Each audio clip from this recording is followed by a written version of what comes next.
कासिम और कृष्णा दोनों साथ में ही एक क्लास में पढ़ते हैं और दोनों काफी अच्छे दोस्त भी हैं। एक दिन मार्केट में हसन अली दुकान पर सब्जियां लगा रहा होता है। तभी उसका बेटा कासिम और कृष्णा स्कूल ड्रेस में दुकान पर। अब्बू, ये रहा आपका खाना। अम्मी ने कहा है टाइम से खा लीजिएगा। हाँ बेटा, ठीक है, खा लूंगा। चाचा कैसे हैं आप? अरे कृष्णा बेटा, अच्छा हूँ, बहुत अच्छा हूँ। तुम लोगों की पढ़ाई कैसी चल रही है? बहुत बढ़िया चल रही है चाचा। खुदा हाफिज अब्बू। खुदा हाफिज बेटा। उसके बाद दोनों स्कूल की तरफ निकल जाते हैं। एक दिन घर की अपनी अपनी छत पर शबीना और सावित्री मिलकर चावल की पापड़ी बना रहे थे। अरे दीदी, अगर आपने मुझे पापड़ी बनाना नहीं बताया होता तो मैं तो कभी सीख ही नहीं पाती। और पता है, कासिम और रहमान के अब्बू तो चाय के साथ हमेशा पापड़ी ही मांगते हैं। बहन, पड़ोसी होने के कुछ तो फायदे मिलने चाहिए ना। और तुमने भी तो मुझे सेवइयां बनाना सिखाया है। तभी शबीना चुप हो जाती है और उदास मन कर लेती है। तभी सावित्री पूछती है, क्या हुआ शबीना, तू उदास क्यों हो गई? कोई बात है जो तू छुपा रही है? बता देना, मन हल्का हो जाएगा। दीदी, पता नहीं बतानी चाहिए या नहीं, पर मन नहीं मान रहा। कल कासिम के अब्बू को उनके मोबाइल में मैसेज आया जिसमें हिंदुओं के बारे में अनाप शनाप लिखा था। तू फिक्र मत कर, कुछ शरारती लोग हर जगह होते हैं जो हिंदुओं को मुसलमानों के खिलाफ और मुसलमानों को हिंदुओं के खिलाफ भड़काते रहते हैं। तुम भाई साहब को बोलना कि ऐसे लोगों से दूरी बनाकर रखें। हमारे हिंदुस्तान से खूबसूरत और सुरक्षित देश कोई नहीं है। कोई नहीं निकाल सकता किसी को यहाँ से, समझी? ज्यादा मत सोच, हिंदुस्तान हमारा है। दोनों मुस्कुराती हैं और पापड़ी बनाने में जुट जाती हैं। अगले दिन सुबह। अरे हसन भाई, कैसी चल रही है दुकानदारी? अब तो ग्राहक चलने लगे हैं। भाईजान, ये कोरोना थमे तो ग्राहक भी चले। अभी तो मंदा ही चल रहा है सब। मास्क पहनते पहनते कान की डायरेक्शन चेंज हो गई है। बात तो सही कही आपने भाई, पहन के रखिए मास्क। सुना है चालान पूरा 500 का कर दिया है। जितना कमाएंगे नहीं, उससे ज्यादा ससुर ले जाएंगे।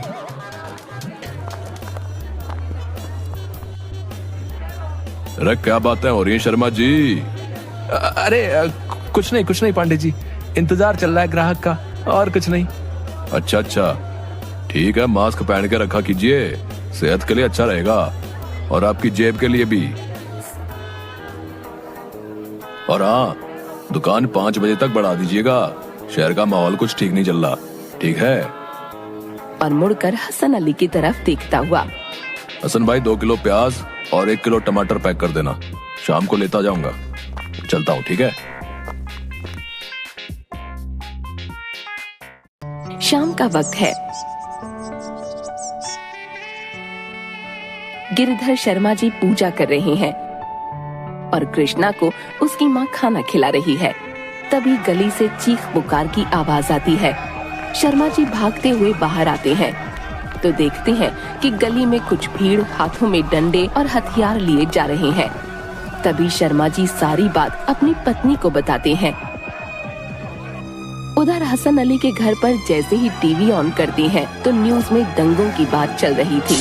सारे गाजियाबाद में पुलिस की तैनाती थी। कासिम के अब्बू, ये क्या हो रहा है? क्या जो बातें पहले हो रही थी वो सच तो नहीं? अरे बेगम, कैसी बातें कर रही हो? तुम फिक्र मत करो, सब ठीक हो जाएगा। रात के वक्त गिरिधर और हसन अली घर की छत पर। अरे हसन भाई, ये क्या हो रहा है शहर में? कुछ समझ नहीं आ रहा। भाईजान, अब अपने देश में ऐसे हालात पैदा हो गए हैं, न जाने किसकी नजर लग गई है हमारे हिंदुस्तान को। अच्छा हसन भाई, कोई जरूरत हो तो बताना, और हो सके तो घर के बाहर मत निकलना। राम राम। जी भाईजान, आप लोग भी अपना ख्याल रखिएगा। अल्लाह हिफाजत करे। तभी रात के वक्त कुछ अनजान लोगों की भीड़ हसन अली के घर के बाहर इकट्ठी हो जाती है और दरवाजा खटखटाने लगते हैं। खोलो दरवाजा, खोलो। सब लोग डर जाते हैं। दरवाजा तोड़ दो। या अल्लाह, अब क्या होगा? ये भीड़ न जाने क्या करेगी। कासिम, रहमान, कहाँ हो तुम लोग? घर के अंदर छुप जाओ। शबीना, डरो मत, मैं दरवाजा खोलता हूँ। आप मत खोलो दरवाजा, वो आपको और हमें मार डालेंगे। इतने में पीछे कासिम अपने फैंसी ड्रेस कंपटीशन की ड्रेस पहने हुए एक पंडित की वेशभूषा में आता है और कहता है, अम्मी अब्बू आप लोग छुप जाइए। और देखते ही देखते दरवाजा खोल देता है। भीड़ जैसे ही उसको देखती है तो कहती है, अरे चलो चलो यहाँ से, ये तो पंडित का घर है, आगे बढ़ो। सारी भीड़ वहाँ से आगे चली जाती है और हसन अली, कासिम, रहमान और शबीना को गले से लगा लेता है। या खुदा, तेरा लाख लाख शुक्र है। उसी रात को दूसरे पहर में अब कुछ और अनजान लोगों की भीड़ गिरधर शर्मा के घर पहुंच जाती है। दरवाजा तोड़ दो, किसका घर है ये? खोलो दरवाजा, खोलो। हे भगवान, दरवाजा तोड़ ये दो, क्या हो रहा किसका घर है है? ये? राम राम राम राम राम, मेरे बच्चों खोलो की दरवाजा, खोलो। और हमारी रक्षा करो ईश्वर। सावित्री और शर्मा जी बहुत घबरा जाती हैं। तभी कृष्णा अंदर जाकर झट से कासिम की दी हुई टोपी पहनकर आ जाता है। माँ पिताजी आप लोग दूसरे कमरे में चले जाइए, मैं दरवाजा खोलता हूँ। नहीं कृष्णा, तू ऐसा नहीं करेगा। शर्मा जी रोको इसे, ये बच्चा है। नहीं भाग्यवान, अब कृष्ण ही हमारी रक्षा कर सकते हैं।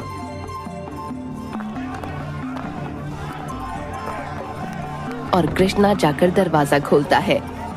भीड़ उसे देखकर, भाई लोग चलो, ये तो किसी मुस्लिम भाई का घर है, हमें गलत सूचना मिली है, चलो आगे बढ़ो। हाँ हाँ चलो यहाँ से।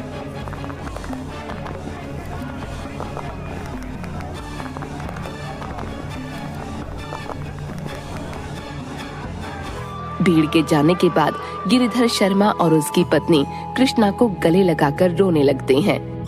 तभी थोड़ी देर में हसन अली और उसका परिवार गिरिधर के घर उनकी खबर लेने आ पहुंचता है। अरे गिरधर भाई, आप सब लोग सही सलामत तो हो ना? हाँ हसन भाई, आज कृष्णा ने हमें मुस्लिम टोपी पहनकर बचा लिया, नहीं तो ये भीड़ हमें जान से मार देती। क्या? जब हमारे घर पर भीड़ ने हमला किया था तब कासिम ने हम लोगों को हिंदू बनकर बचाया। हसन अली भाई, इन बच्चों में इतनी समझ है कि जाति धर्म कुछ नहीं है, सबसे बड़ा धर्म इंसानियत का है। लेकिन हमारे समाज का इतना बड़ा वर्ग पढ़ा लिखा होने के बावजूद इंसान की जान का दुश्मन बन बैठा है। तभी तो देखो, आज कैसे कहीं पर राम तो कहीं पर रहीम आकर हमारी हिफाजत कर गए। राम रहीम सब एक है चाचा, हम सब एक जैसे हैं। हमें बस कुछ इंसानियत के दुश्मनों ने बांट रखा है। अगर हम तुम सब चाहें तो हमेशा प्यार के साथ रह सकते हैं। कासिम एक दूसरे के हाथ को पकड़कर, जैसे मैंने और कृष्णा ने कसम खाई हुई है कि चाहे कुछ भी हो हम अपने हिंदुस्तान को बंटने नहीं देंगे, क्योंकि यह हिंदुस्तान हमारा है। और सब लोग मिलकर खुशी खुशी रहने लगते हैं। Hello friends, thanks for watching this video. अगर आपको ये वीडियो पसंद आया है तो प्लीज़ लाइक, सब्सक्राइब, कमेंट्स करें इस वीडियो पर, और हाँ, शेयर करना भी ना भूलें। और भी मज़ेदार वीडियो देखने के लिए नीचे दिए गए बेल आइकन को दबाएं। देखते रहिए।